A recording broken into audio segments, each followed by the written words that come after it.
What's up, psychos, and welcome back to 30 Days of Book Recs. This is day 11, I believe. And today I'm going to kick off talking about the Nyla K Alabaster Penitentiary series. I was toying with this one a little bit because this is one of my favorite series of all time. I also read a lot of MM, so after this series, I was thinking about doing 30 Days of MM specific book recs. And I was like, do I really want to put my favorite MM series this series? And I'm just like, you know what? If I repeat it, I could talk about these guys all freaking day. I'm like the string theory guy when it comes to Alabaster Pen. So I'm just gonna go ahead and kick this video off talking about Distorted. I guess I should actually introduce the series first for people who have never heard of this before. So this is the Alabaster Penitentiary series by Nyla K. There's currently 5 books out. I believe the next book is coming out soon. So depending on when you're viewing this video, it might already be out. The 5th book is called The Ivory, and it follows the villain's point of view. Each of these books follows a different couple, with the exception of Joyless, which follows an MMF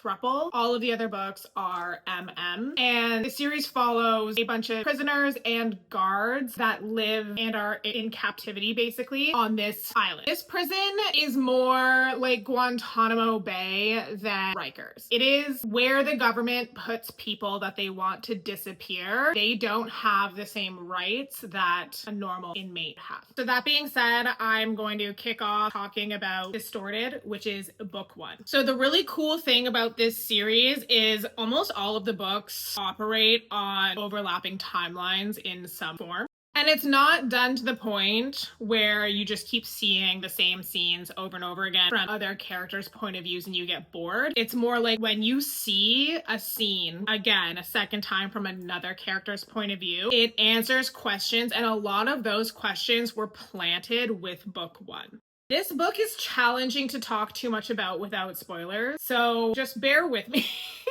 as I fumble through this video. Distorted follows Dash, who is a professional bank robber. He finally gets caught doing a job that he wasn't super down to do it. He didn't feel prepared for it, and he probably shouldn't have done it. He just kind of like blacks out in the middle of this job and wakes up, like comes to in Alabaster Pen. Dash's introduction to Alabaster Penitentiary is all of our introduction as well. We meet the Ivory, who is the warden and the main villain, but I will say, every time the Ivory is on page, I'm just like, Daddy is here.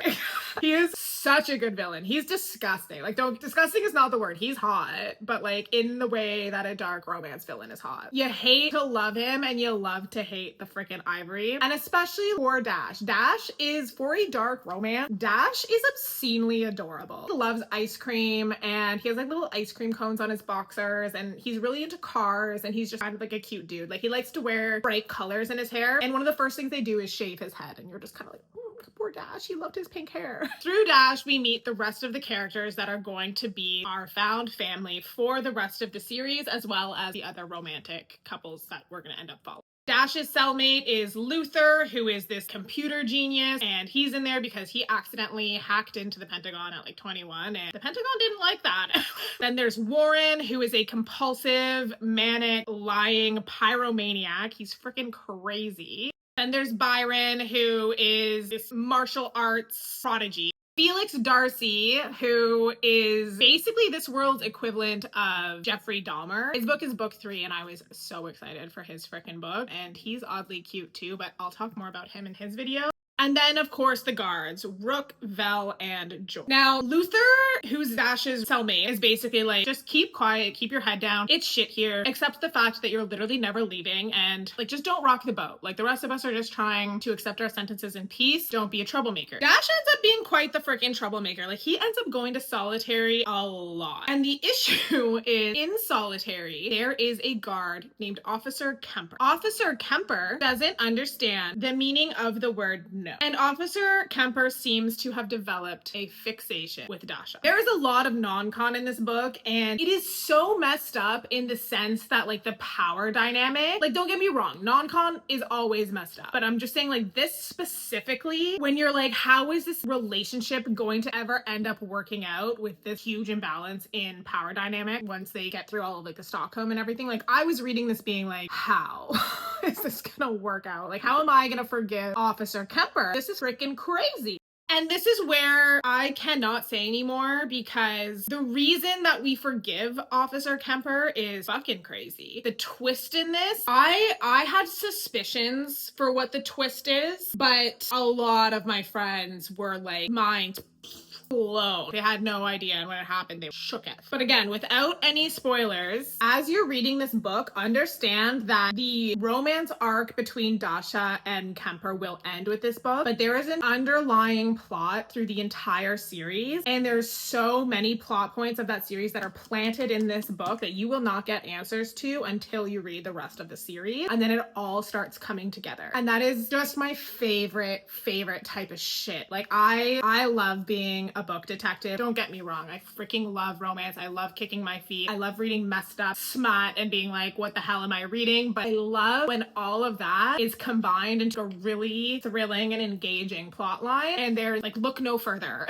if you are the same. This series is freaking chef's kiss. I'm gonna need to stop myself there because I can just fangirl and keep going on about this, and I don't want to spoil anything. I'm thinking if I do end up doing that 30 Days of Romance series, maybe I'll do a little bit deeper dives into these. Maybe by then some of you guys will have read this, and I can do, with clear warnings, more of a spoiler focused video and dig into some of the details of each of these books that really stand out to me. So let me know in the comments if that's something that you would want, because I would just love to sit here and be like one of those crazy book detectives that pick out every single thing, have like full-blown conspiracy theory conversations with you guys in the comments over this one. I freaking love it. Anyways, I love you all so much. Very excited for tomorrow. We're talking about Joyless next, so stay weird and come back. Thank you for watching today's episode of 30 Days of Book Recs. I will catch you in the next video. In the meantime, if you did want to support me by checking out any of my books that I've written, here's my backlist. I've got a wide range in here, from a contemporary